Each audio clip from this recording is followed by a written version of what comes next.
Welcome back to Game Crunch, everyone, keeping you up to date with the latest in the video game world. Now, today we've got a couple interesting topics to talk about, including Nvidia's streaming gaming service is now starting to limit players on how many hours they can actually play, and we got to talk about Deathstranding just dropped on Xbox randomly, so let's go over the details on that. But if it's your first time here, welcome to the channel. Hit that subscribe button to stay up to date with the latest in the video game world. Give the video a like if you find this information helpful, and if you just hate video games, give the video a dislike and get out of here. Let's get right into the news. So first on the docket today, let's talk about this Nvidia change to their GeForce Now service. Right now, the performance plan is $9.99 a month and offers 1440p streaming, ray tracing, and 6-hour session lengths. The ultimate plan at $19.99 includes 4K streaming at 120 frames per second and 8-hour session lengths.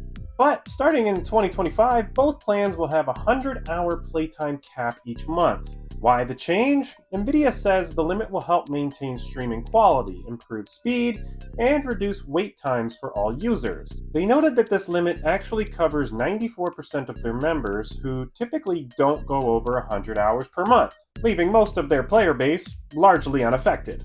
But here's something interesting that they're throwing at you as well. So up to 15 of your unused hours from the previous month can carry over to the next month, meaning players can potentially have up to 115 hours in a single month if you had a less busy play session the month before. And if you still need more time, you can buy additional hours, $2.99 for 15 hours on the performance plan or $5.99 for 15 hours on the ultimate plan. Now, for those of you who are already subscribed, don't fret, or anyone who's going to sign up before December 31st, there is good news. Nvidia says that existing members will keep their unlimited playtime through 2025 as long as they maintain an active subscription. And just to clarify, this new cap won't impact users on the free tier, which already limits sessions to about an hour.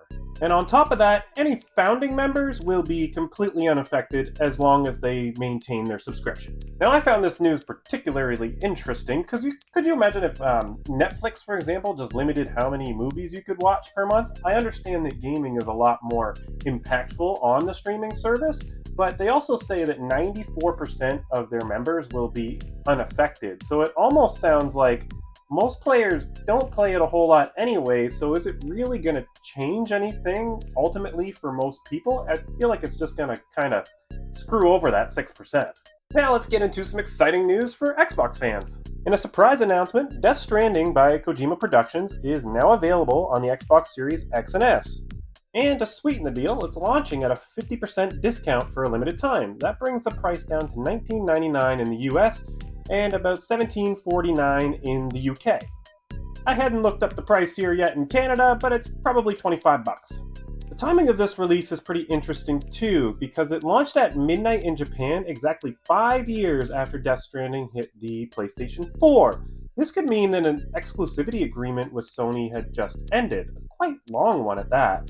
The Xbox version also comes with all the features from the Director's Cut, like the Xbox achievements, cloud saves, Xbox Play Anywhere support, photo mode, and ultra-wide monitor compatibility. So if you've been waiting to experience Deathstranding on Xbox, or maybe you didn't have a PlayStation at all and you wanted to play Deathstranding, well, now is your chance. And just for a little bit of context, Deathstranding was originally launched on PS4 in 2019, then came to PC in 2020, so some Game Pass PC members did already have access to Deathstranding. The Director's Cut hit PS5 in 2021, and there's already a sequel in the works called Deathstranding 2, which is currently in development for PS5, and that was announced in 2022. Kojima's connection with Xbox doesn't end there, though. He's also working with Xbox Game Studios on a new project that's rumored to blend gaming and film-like media using Xbox cloud gaming tech. Now, we did get a peek at that at one point with the looks like screaming faces, but we don't really quite know what that really means at the end of the day yet. So, pretty good news here for Xbox fans if you've been waiting for Deathstranding. I had never played Deathstranding. I have PlayStation, as you can see. I pretty much just have everything all the time.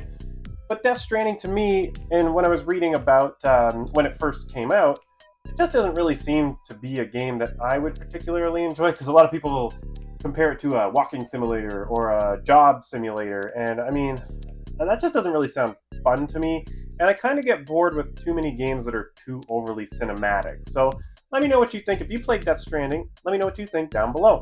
Should I maybe pick it up on Xbox? And as always, I want to thank you guys for tuning in today. Are you an Nvidia GeForce Now subscriber? Is this going to affect you? Were you thinking of getting it in the future? Let me know down below. And are you going to pick up Death Stranding on Xbox? Thank you very much for tuning in. I'll catch you guys tomorrow.